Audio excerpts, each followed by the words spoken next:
First and foremost, I would like to thank the Reverend Deborah Lee and Interfaith Movement and all of you who are gathered here today for making this event possible and for having me here. I want to begin this morning by telling you a little bit about who I am and why I'm here. My name is Carlos Robles. I'm a first-generation born U.S. citizen, the son of migrants. Both my parents migrated here from Mexico. They came to this country in search of opportunity, in search of a better quality of life.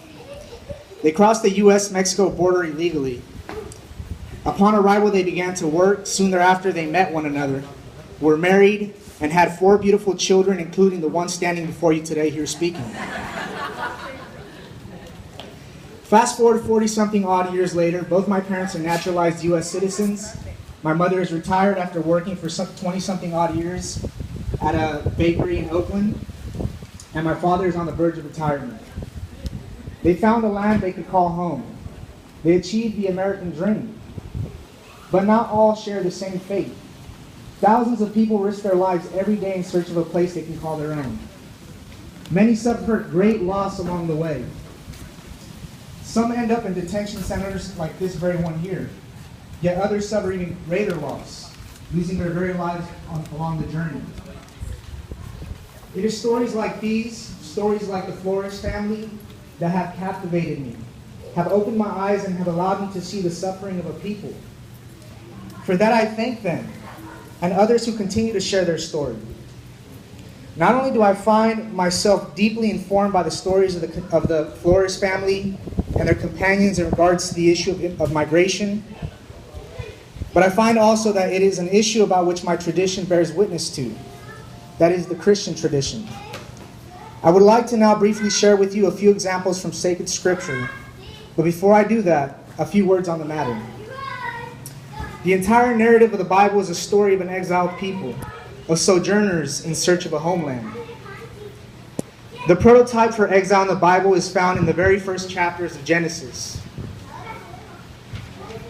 in the expulsion of Adam and Eve from the garden. Other examples of banishment and subsequent exile follow the original one. Cain is banished from the presence of the Lord as a sentence for having murdered his brother. Jacob is forced to flee for his life after having cheated his brother. And Joseph is sold into slavery in a foreign land. Moses flees to Midian to avoid Pharaoh's death threat. In the story of Jesus' nativity, the flight into Egypt is a banishment. The imagery of exile reaches its metaphoric climax in the New Testament letter to the Hebrews, which portrays people of faith as strangers and exiles on the earth, seeking a better country, that is, a heavenly one. The sojourner is repeatedly pictured in the Hebrew Bible as a special recipient of God's favor, protection, and benevolent concern.